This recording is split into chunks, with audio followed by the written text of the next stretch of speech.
You guys know I love podcasting and listening to podcasts, and I'm guessing if you're listening to this that you love podcasts too. Have you ever considered podcasting yourself? It is a great way to reach your audience, grow your know, like and trust factor, and not need to show your face unless you want to. If it is something you've thought about but you don't know where to start, then head over to becomeapodcaster.uk/BAP quiz, BAP quiz, to access a 2-minute quiz that will help you work out what type of podcast might suit you. That's becomeapodcaster.uk/BAP quiz. Today, we're going to talk about one of my favourite topics, pricing. You're listening to the Wedding Procast UK, the place to be if you are a UK wedding professional looking to grow and streamline your business. I'm your host, Donna Eade, 10-year wedding photography veteran and CEO at the Society of Professional Wedding Vendors. If you want to grow and streamline your business, this is the podcast for you. Make sure you hit subscribe where you listen or join our email list at www.spwv.co.uk. You'll find the sign up form at the bottom of every episode, and by doing so, you won't miss a thing. So let's jump into today's show.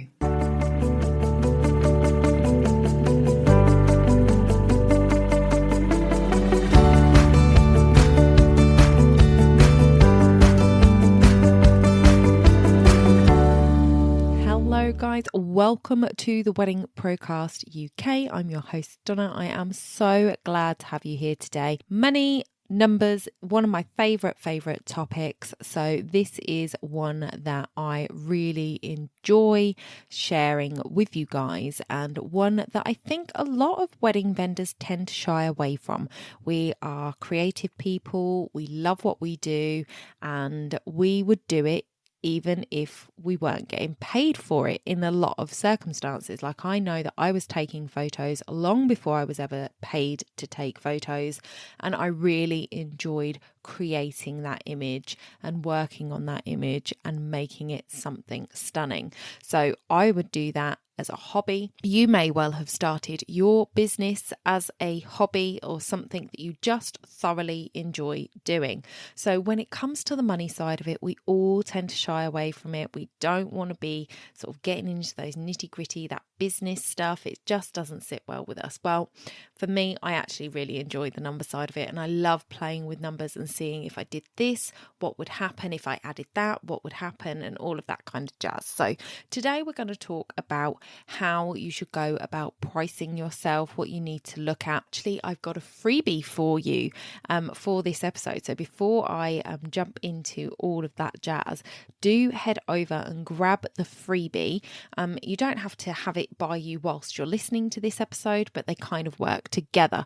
So if you want to head over to bit.ly/WPC UK 120 free, you'll be able to download that freebie directly. If you want the link to this episode and to the freebie, then you can just go to bit.ly/WPC UK 120, and that will take you right to this episode, so you can listen to this and download that freebie there as well. So getting into the topic, usually as a wedding business, we work like this. We provide a service or a product and we get paid for it.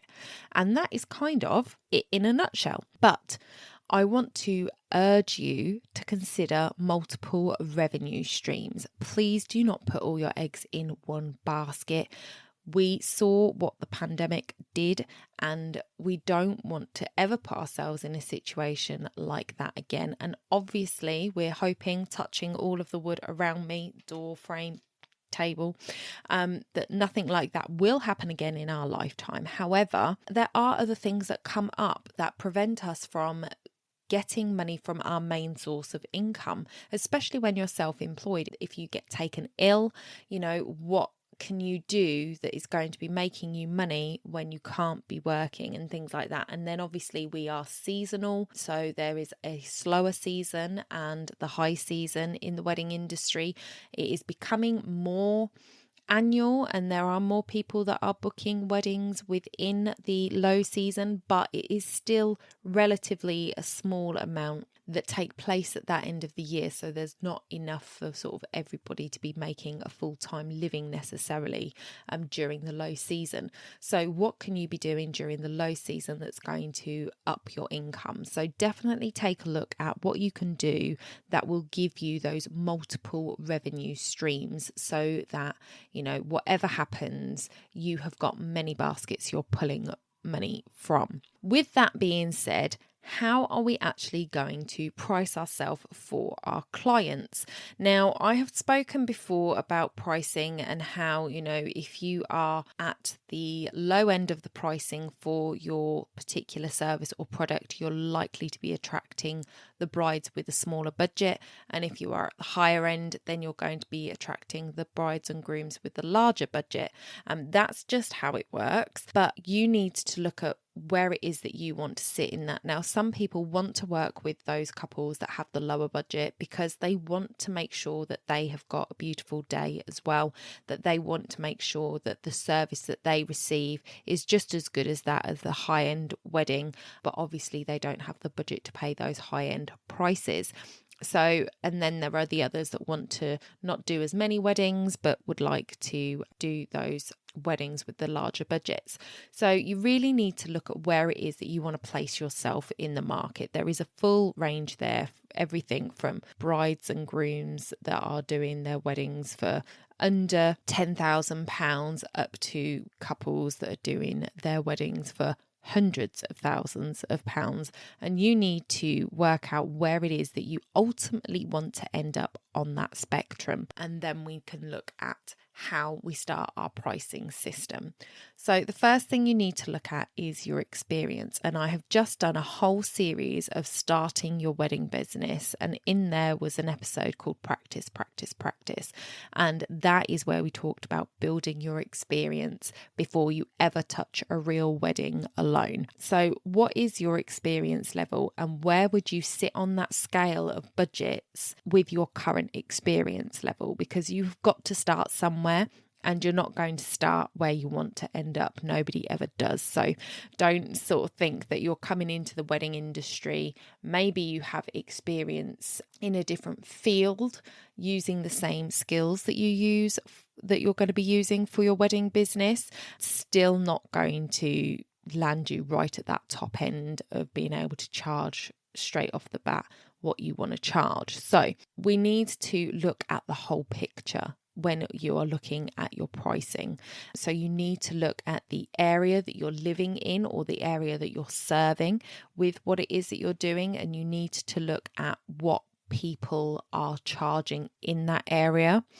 You need to, as I say, look at the clients that you want to work with and what are the budgets that they're working with, and you need to look at your experience in the industry, in your field, and they all play a part in coming up with your pricing. But today I wanted to particularly pay attention to what it is that at a very basic level, what it is we need to look at when we are starting our pricing before we even get to what area we are in, what couples we want to work with, and all of that jazz. There is some basic calculations you need to do before you even get to that point.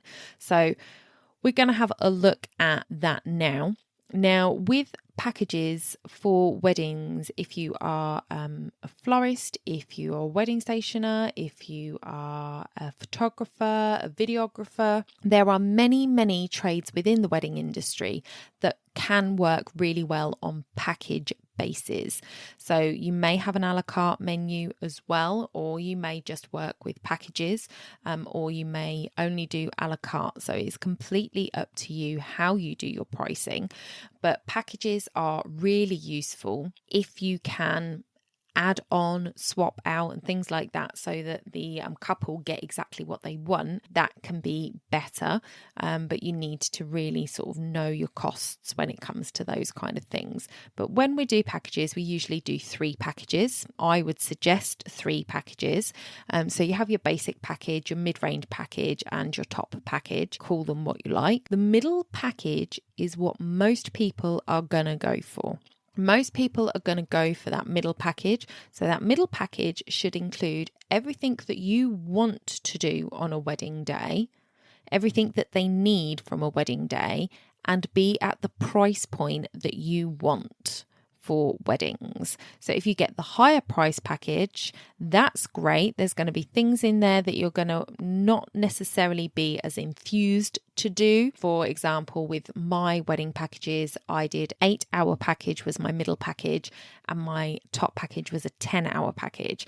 Now you might not think 2 hours makes much difference, but when you've been on your feet all day following the bride and groom around all day and you've only had, while they were eating their dinner as a break, I can tell you that 2 hours makes all the difference. And I hated doing a 10-hour wedding day. It was not my idea of fun. So I didn't like doing that. So I put that in my top package because some people want you to be there from start to finish.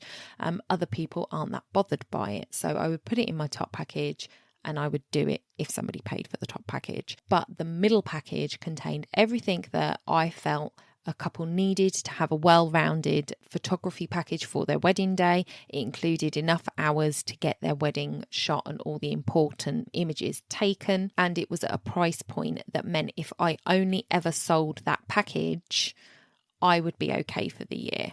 And that's what you need to look at. Your top package is great. You might have a couple of people buy that top package, but you might have a couple of people buy your bottom package. And if that's the case, those two kind of average out to the middle package. But most people, when given the option of 3, they'll go for the middle one. So that is what you need to kind of look at the psychology of it there a little bit and just make sure that that central package is the figure that works best for you. So at this basic level, there are 2 things that we need to look at when we are doing our pricing. Well, 3, but the first 2 things are your COBs and your COGs. And if you don't know what they are, stick around, I'm going to tell you. So you need to be able to work out what your profit margin is and how much money you need to take home with you. Now, you've got to remember that when you're running a business, if you turn around and say to somebody, my package is £1,000. That's my middle package. It's £1,000. That's the one that you want to go for. And somebody goes, okay, yeah, I'll have that. You are not getting £1,000 in your pocket. You have got out-of-pocket costs that you need to cover before you can take money home. So don't think, oh, I need £24,000 a year, so I'm going to do 24 weddings a year at £1,000 each. That's not how it works. So you have to look at your costs. And so your COBs, COBS, your COBs is your cost of doing business. Cost of business, COBs. So your COBs are all of the things that you need to pay for to keep the lights on, even if you don't touch a wedding day. So this is things like your website. This is things like keeping the lights on. So if you are using a room in your home as an office, then you get to take a portion of your electricity there to cover that. If you have an office outside of the home, if you have a studio or an office or something, then you have the costs of that studio and office.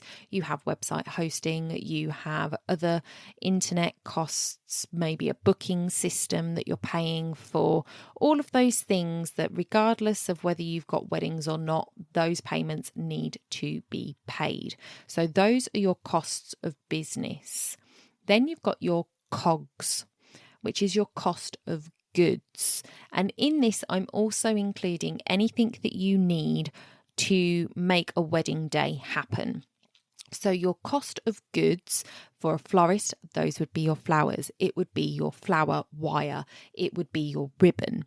If it was a wedding stationer, this would be your paper. This would be your ribbon. This would be your foil and debossing kit. This would be your envelopes, it would be your banner costs, all of these things that only come because a wedding is booked. So these are costs that only happen because a wedding is booked.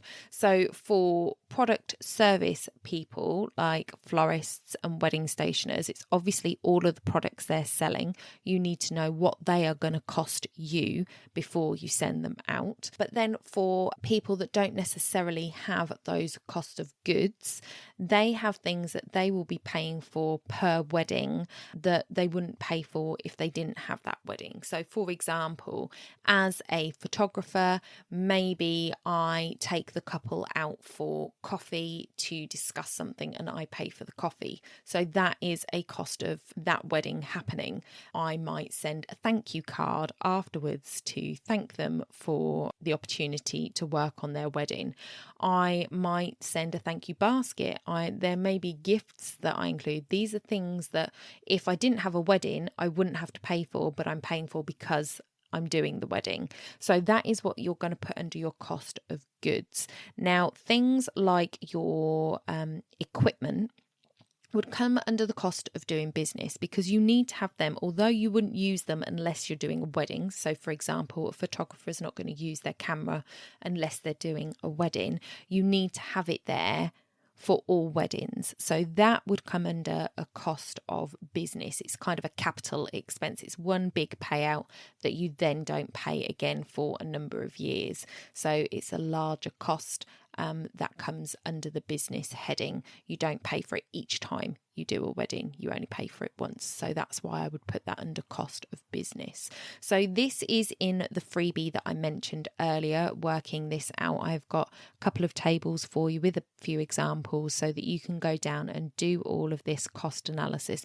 Get this down, guys, because this is the important bit, and you'll see why in a moment. So once you have got these costs together, there are some calculations that you've got to do based on the number of weddings that you want to do each year to see how much you've got to charge per wedding to simply cover the cost of doing business.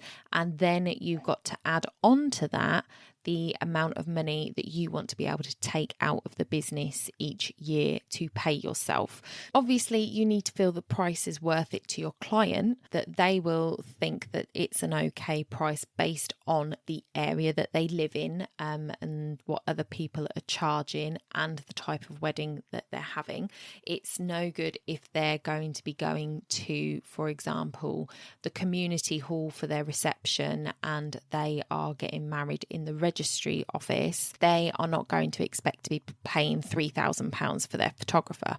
Now it might be that that's one of their non-negotiables, and I talk to couples about their non-negotiables all the time, having 3 non-negotiables where their main budget is going and then compromising on other things. So maybe their photography is the most important thing to them, so they're putting the bulk of their budget into that and everything else is at that lower end price. But going on the law of averages, it is likely that somebody who is in a church, not a church hall, a community hall for their reception and having a registry office, they're going to expect their photographer to be at that lower to mid-range rather than a high-end photographer.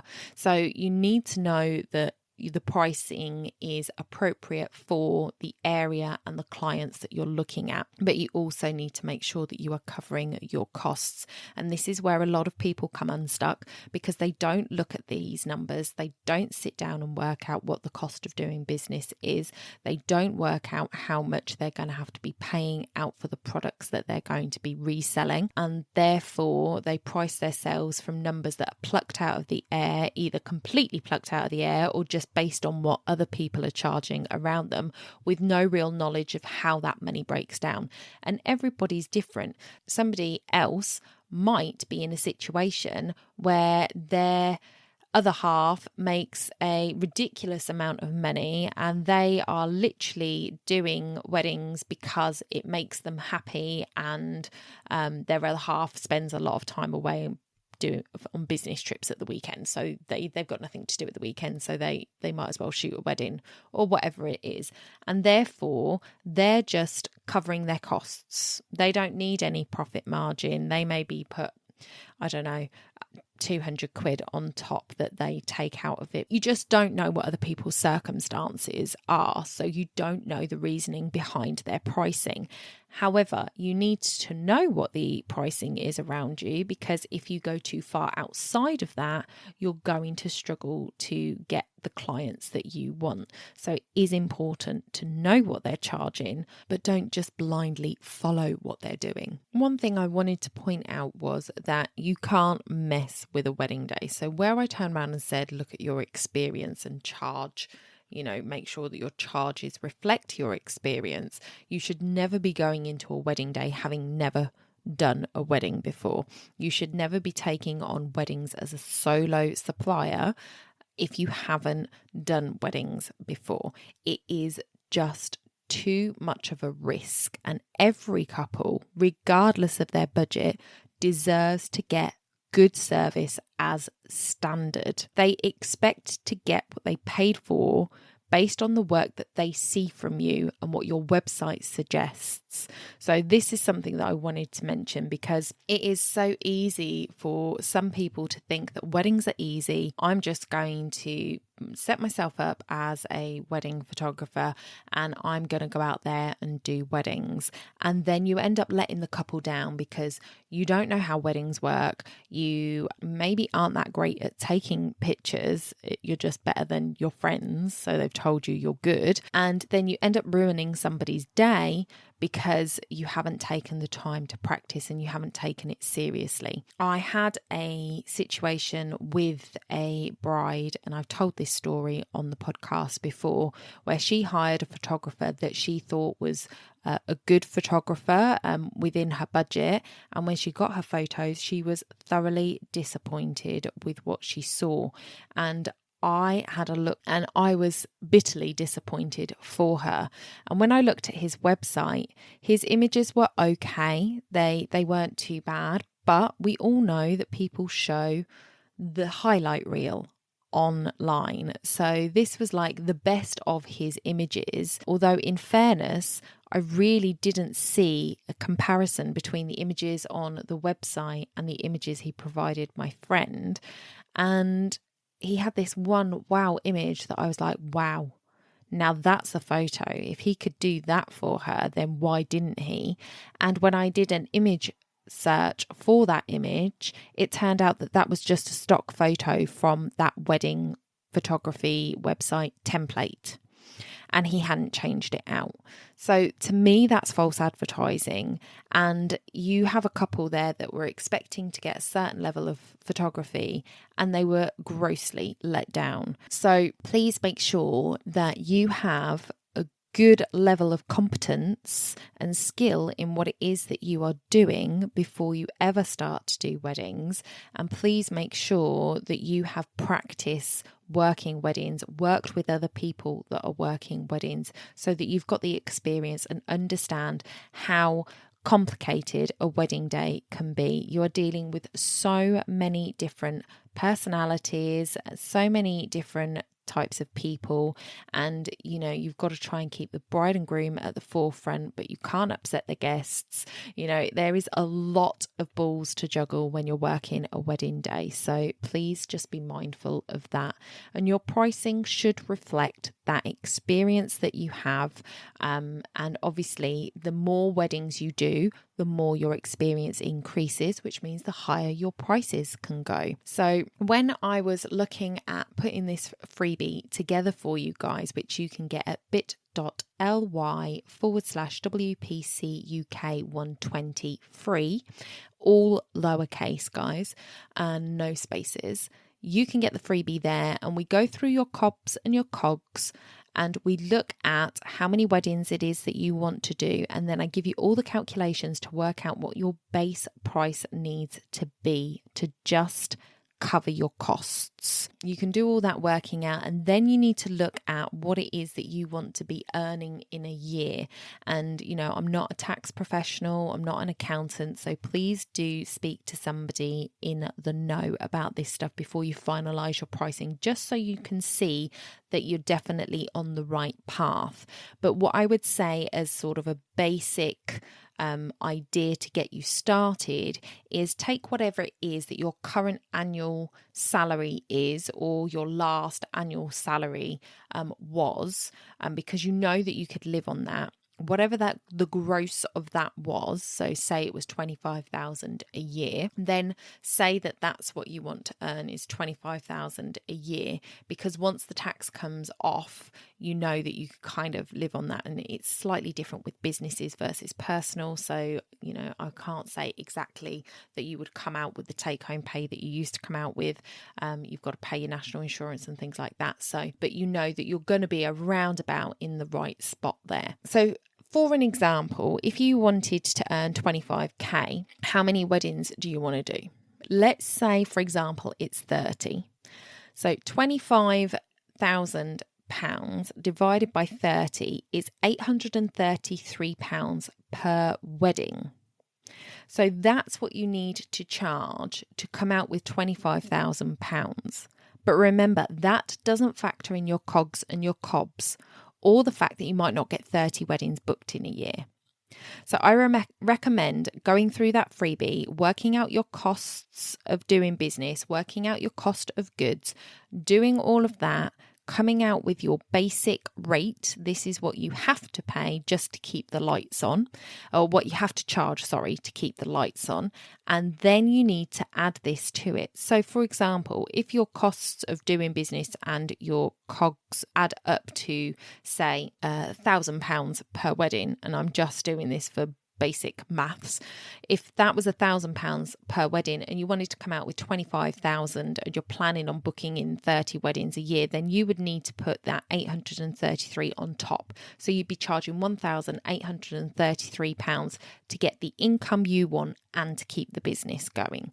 So that is just an example of how simple calculations that don't get done can mean that you are grossly underestimating the amount. So, for example, if you were doing what we said earlier and just charging £1,000, then that just covers your costs of doing business, and you don't actually have any profit margin in that based on the numbers I just gave you as an example. So definitely head over and download that download. Even if you have been in business for a while, it is always good to go through and actually look at what your costs of doing business are, look at your cogs and what is essential. Are there things that you are paying for currently that you don't need to be paying for anymore? Are there things that you're not using anymore that you were paying for? Have you changed suppliers? So have your cost of goods changed? Have a look, go through the sheet, work it out, and have a look at what it is that you want to move your pricing to. I highly recommend increasing your prices every 10 weddings until you get to the price that you actually want to be charging. So every 10 weddings, you're getting a new lot of 10 weddings that you've got evidence and experience in. It's a good point at which to up your pricing. So that is what I would suggest. Obviously, please do refer to an accountant and somebody who is good with HMRC tax self-assessment and things like that, so that you know that what you are doing falls in line with what you need to be covering on the accountancy side, and make sure that you are having a profitable business, because there is no point in going into business if you're not going to be profitable. 60% of businesses fail in their first 3 years, guys. 60. And I can almost guarantee that half, if not more, fail because they haven't done their numbers right and they haven't worked out their cash flow before they started. So definitely head over, grab that freebie. It's at bit.ly/WPC UK 120 free. And obviously just take the free off, and that will take you to the podcast episode, and you can download the freebie there as well. So that is it for this week, guys. I hope that helps. I really think knowing your numbers is such an important thing, and you need need to do it more than once. It is not a set it and forget it. We need to come back to it. We need to make sure that it is still appropriate, that what we thought we were paying, we're still paying. Prices have been increasing all over the place. You know, things like MailChimp, because they do it in dollars every month, that can change.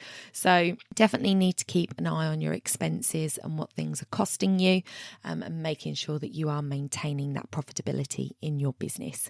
So that is it for me today, guys. Thank you so much for joining me. If you found this episode interesting, then please go onto your socials and share a screenshot from today's episode and a link, and let everybody know. Share it with your colleagues, and I hope to see you on the next one. Bye for now.